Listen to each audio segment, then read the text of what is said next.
Good morning students. मैं आज कक्षा 10th के चैप्टर नंबर 3 का एक चैप्टर है जिसका नाम है लोकतंत्र में प्रतिस्पर्धा एवं संघर्ष। दरअसल ये चैप्टर बताना क्या चाहता है इसके बारे में हम पहले चर्चा करेंगे।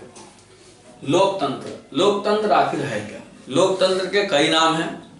लोकतंत्र को जनतंत्र, प्रजातंत्र जैसे नामों से भी जाना जाता है। लोकतंत्र की चर्चा विभिन्न पुस्तकों में भी लिखी गई है, अर्थात शासन की वह पद्धति जिसमें शासन का दायित्व जनता के हाथों में होता है। आपने पिछले चैप्टर्स में पढ़ा था बिहार में पंचायती राज व्यवस्था। आज यहाँ पर पढ़ने का है लोकतंत्र में प्रतिस्पर्धा एवं संघर्ष। प्रतिस्पर्धा का सही अर्थ है कंपटीशन, इंग्लिश में उसको बोलते हैं कंपटीशन।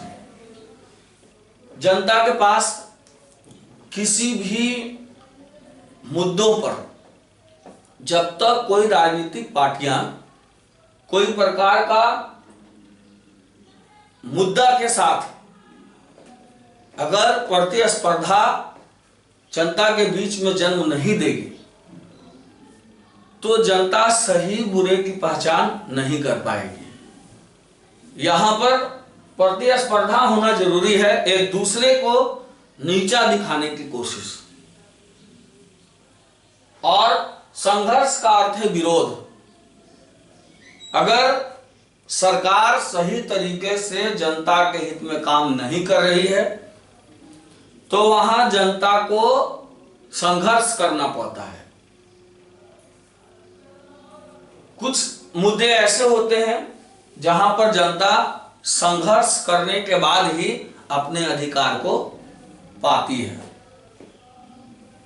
या कई प्रकार के संघर्ष, जन संघर्ष, जन मतलब व्यक्ति और संघर्ष का मतलब विरोध, यानी व्यक्ति का विरोध जन संघर्ष कहलाता है। आज हम इस पर विस्तृत चर्चा करेंगे और यह पार्ट बहुत ही इंपॉर्टेंट है क्योंकि यह बोर्ड की परीक्षा से जुड़ा हुआ सबसे इंपॉर्टेंट चैप्टर माना जाता है।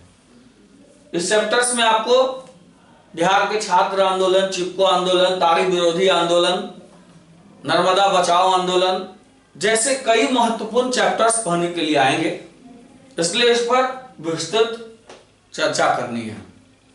उससे पहले आज हम आपको बताएंगे, मैंने लिखा है कि लोकतंत्र में प्रतिस्पर्धा।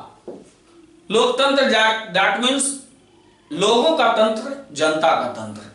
तंत्र मतलब होता है शासन, यानी लोगों के शासन। लोगों के शासन में प्रतिस्पर्धा। प्रतिस्पर्धा का मैंने इंग्लिश शब्द बताया कंपटीशन। जब लोकतंत्र में सत्ताधारियों और सत्ता में हिस्सेदारी चाहने वालों के बीच संघर्ष होता है तब वह लोकतंत्र की निर्णायक घड़ी होती है। मैंने यहां एक पंक्ति लिखी है, जब लोकतंत्र में सत्ताधारियों और सत्ता में हिस्सेदारी चाहने वालों के बीच संघर्ष होता है।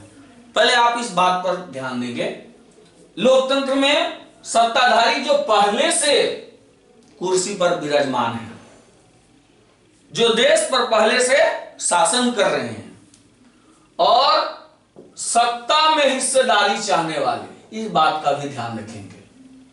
और वो व्यक्ति, वो राजनीतिक दल जो देश की कुर्सियों पर बैठना चाहता है या जो विभिन्न पदों पर चुनाव जीतकर जाना चाहता है, वैसे लोगों के बीच संघर्ष होता है एक दूसरे को नीचा दिखाने का। अपने चुनाव प्रचार के दौरान देखा होगा कि विभिन्न राजनीतिक पार्टियों के लोग अपने उम्मीदवारों को मैदान में उतारते हैं और चुनाव प्रचार के दौरान एक दूसरे की खामियों को जनता के बीच रखने का प्रयास करते हैं।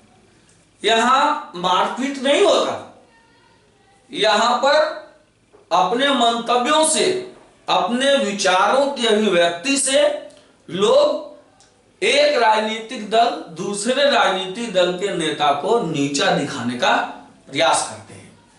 तो ये वह लोकतंत्र की निर्णायक घड़ी होती है। वहीं पर जनता को सही भले बुरे की पहचान करनी होती है।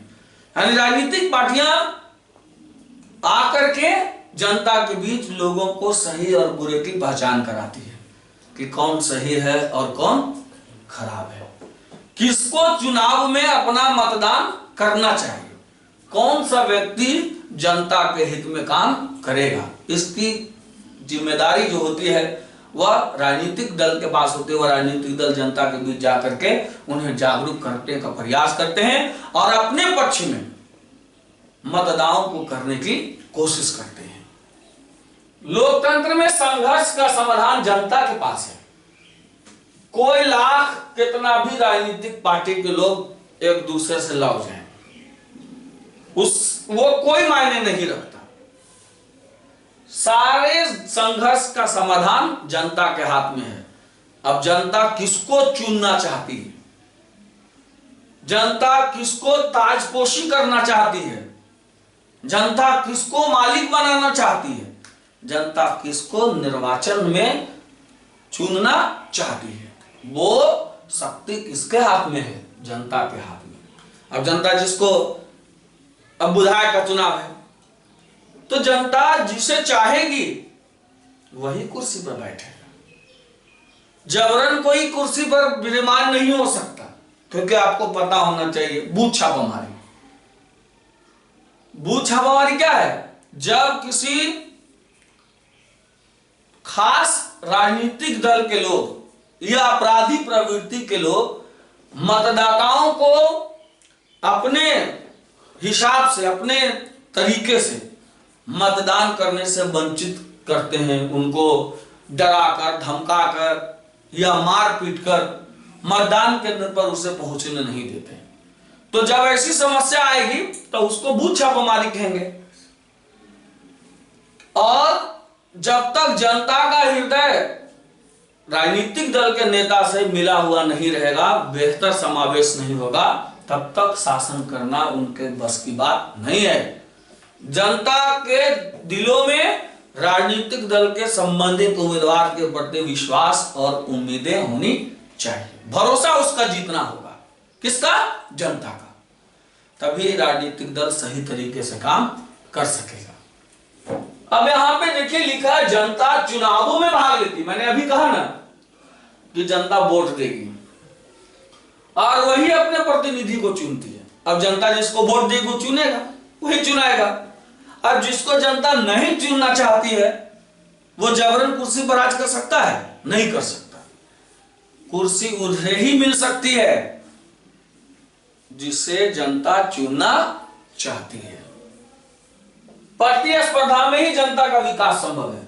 अगर कंपटीटर नहीं रहेगा, अगर एक के आदमी चुनाव में खड़ा हो जाए, ओनली फॉर 1% खड़े हो जाए, तो वह निर्विरोध हो जाएंगे बिना चुनाव हुए। जनता के पास कोई वैकल्पिक व्यवस्था नहीं होगी, जनता के पास कोई विकल्प नहीं होगा कि किसको चुनना है, तो सही निर्णय होना असंभव है। लेकिन जब एक से अधिक राजनीतिक पार्टियां अपने उम्मीदवारों को मैदान में उतारेगी तो वहां जनता के पास विकल्प होगा, जनता में प्रतिस्पर्धा होगी, किसको इससे अच्छा कौन होगा। जब जनता इसमें ढूंढने की कोशिश कर पाएगी कि जिस व्यक्ति को हम चुनने जा रहे हैं संबंधित व्यक्ति से अच्छा है कि नहीं। अगर जनता, अब तो जनता बहुत ही चालाक हो गई है, भले बुरे की पहचान करना जनता सीख चुकी है कि जनता किसे चुनना चाहती है वह जनता पर निर्भर करता है। कोई लाख कुछ भी कह दे तो जनता किसको चुनना चाहती है? जनता उन्हें चुनना चाहती है जो विकास के आधार पर जनता के लिए काम करते हैं। अगर हम बिहार के विधानसभा चुनाव की बात करें तो पहली बार बिहार के माननीय मुख्यमंत्री जो हैं नीतीश कुमार, पहली बार जब उन्होंने चुनाव के मैदान में आया तो जनता से कई प्रकार के वादे किए। बिहार को अपराध मुक्त बनाना, बिहार की कच्ची पक्की सड़कों का निर्माण करना, बिहार में शैक्षणिक व्यवस्था को सुदृढ़ करना, बिजली व्यवस्था को बेहतर बनाना। तो सरकार का जो पहला 5 साल गुजरा, जब पहली बार मुख्यमंत्री नीतीश कुमार बने, तो उन्होंने 5 साल पहले बिहार को अपराध मुक्त बनाने की कोशिश की, जिसका परिणाम हुआ कि आगामी 5 साल के बाद सरकार पर लोगों की एक उम्मीदें आई और पुनः जनता ने विश्वास बनाकर उन्हें क्या किया, मतदान किया। तो आप देखें कि राजनीति में उसी को मौका मिलेगा जो जनता के विश्वासों को पाएगा, जो जनता के हितों के रूप में काम करेगा। और यदि राजनीतिक पार्टी के कोई भी नेता अगर जनता के मांगों का तिरस्कार करेंगे, नजरअंदाज करेंगे, तो बिल्कुल उन्हें भुगतना पड़ सकता है, उन्हें अपनी कुर्सी गंवानी पड़ सकती है। क्योंकि मैं आगे आपको बताऊंगा कि यही लोकतंत्र में जनसंघर्ष के दौरान जनता की मांगों को भारत की प्रधानमंत्री श्रीमती इंदिरा गांधी ने नजरअंदाज किया, जिसके कारण उन्हें अपनी कुर्सी भी गंवानी पड़ी थी। उन्होंने आपातकालीन घोषणा भारतवर्ष में की थी, जनता में क्षोभ हुआ और जनता ने उन्हें आपातकाल की स्थिति में तिरस्कार किया। और पुनः यहां पर आप पढ़ेंगे, आपको मैंने लिखा भी है, देखिए कि 1975 में और 1977 में, 75 में जनता के बीच में माननीय प्रधानमंत्री श्रीमती इंदिरा गांधी ने क्या किया था कि आपातकाल की घोषणा कर दी। जनता को लगा कि बहुत गड़बड़ हो गया भाई, ऐसे स्थिति में जनता ने विरोध कर दिया और 1977 में जनता पार्टी की सरकार बनी थी। अब यहां पर हम जानेंगे, आप अब समझ गए होंगे कि लोकतंत्र में प्रतिस्पर्धा कितना जरूरी है। अब आएंगे जन संघर्ष या जन आंदोलन। जन संघर्ष यानी जनता का संघर्ष या जनता का आंदोलन। जब एक बड़ा समूह बिना संगठन बनाए अपनी मांगों को लेकर एकजुट होने का निर्णय करते हैं तो वह जनसंघर्ष कहलाता है। जैसे आप देखिए जनसंघर्ष क्या है, अगर हम एक पूरा प्लानिंग करके कोई प्रकार का आंदोलन कर रहे हैं तो वह भी जनसंघर्ष है। लेकिन कभी कभी ऐसा होता है एक बड़ा समूह बिना संगठन, कोई संगठन नहीं, कोई राजनीतिक पार्टी नहीं है, 10-50 आदमी जुट गया एक साथ और वह अपनी मांग को लेकर के रोड पर उतर गया। मान लिया कभी कभी आप देखें हमारे सिस्टम में कहीं पर खराबी आ जाती है, अधिकारी वगैरह वगैरह अगर सही तरीके से काम नहीं करते हैं और जनता अपनी मांग को लेकर के सड़क पर आ जाती है, विरोध करने लगता है। अगर वैसी स्थितियां उत्पन्न हो गई, सरकार का विरोध करने लगा या सरकारी तंत्र का विरोध करने लगा कौन, जनता, तो एक बड़ा समूह विरोध पर आ गया सरकार के अगेंस्ट में, अधिकारी के अगेंस्ट में या जन समूह किसी के अगेंस्ट में आ गया, तो वही क्या है, जन संघर्ष या जनता का आंदोलन है। अब लोकतंत्र में जन संघर्ष की क्या भूमिका है? लोकतंत्र को मजबूत बनाने एवं सुदृढ़ बनाने में जन संघर्ष की भूमिका अहम होती है। मैंने पहले भी कहा लोकतंत्र तभी मजबूत होगा जब जनता जन संघर्ष करेगी, जब जनता अपने अधिकार के लिए आवाज उठाएगी। जनता अगर अपने अधिकार के लिए आवाज उठाना शुरू कर दिया तो स्वाभाविक है कि लोकतंत्र मजबूत होगा। और जनता को कुछ भी सरकार मोह दे, सरकार जबरदस्ती थोप दे और जनता उसको एक्सेप्ट कर लेगी, तो वहां पर जनता का विकास कदापि संभव नहीं है। देखिए लिखा है भारत की आजादी भी उसी का परिणाम है। अंग्रेज जबरदस्ती हमारे पर शासन कर रहे थे। 15 अगस्त 1947 को भारत आजाद कब क्यों हुआ? इसलिए हुआ क्योंकि जनता जाग गई कि अब हमको गुलाम बन के नहीं रहना है, हमको आजादी चाहिए। तो किसका देन है? जनसंघर्ष का देन है। भारत की जो आजादी किसका देन है? जनसंघर्ष का। और 26 जनवरी 1950 को अपना संविधान अंगीकार किया। जब भारत आजाद हुआ 26 जून 1950 को भारत अपना एक संविधान पूर्ण रूप से तैयार किया, अंगीकार कर लिया, स्वीकार कर लिया और उसी के आधार पर देश के लोग चलना शुरू किए। लोकतंत्र में जनता जब संघर्ष पर आती है तो उसका अधिकार मिलना स्वाभाविक हो जाता है। मैंने लिखा भी है कि जनता जब अपने अधिकार मांगने के लिए खड़ा हो जाएगी, उतर जाएगी, तो सरकार को जनता की मांग के समर्थन के प्रति उतरना होता है और सही भले बुरे और जनता का आखिर डिमांड कैसा है, पूरा होने योग्य है या नहीं, हितकर है या नहीं, इसका भी ध्यान सरकार रखना क्या करती है, शुरू कर देती है। अब हम देखेंगे कि लोकतंत्र में जन संघर्ष में मैंने भी इससे पहले चर्चा किया था। देखिए 1975 में इंदिरा गांधी भारत में आपातकाल की घोषणा की थी,